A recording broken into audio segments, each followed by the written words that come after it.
Hello everyone. Today we will talk about the history of English. Баршаңызға сәлем. Бүгін біз ағылшын тілі қалай пайда болды және бұл тілдің тарихы қайда жатыр, соны зерттейтін боламыз. As you know, English is the global language which is spoken by 1.35 billion people. Some people might have such questions, yes, as where did English start? How English went from a Germanic dialect to a global language? As you would expect, English came from England. English is originated from nomads about 5,000 years ago. The dialect, which was called as a Proto-Indo-European, it changed into Latin, Greek, and German.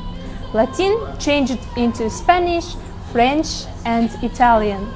Finally, ancient German evolved to English.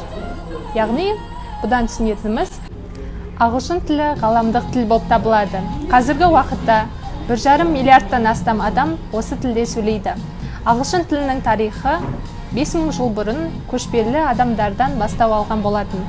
Бұл тіл ең бастапқыда прото-индо-еуропалық диалектіден шығып, одан соң латын, грек және де неміс тілдерінен кейін осы ағылшын тілі болып дамыған болатын.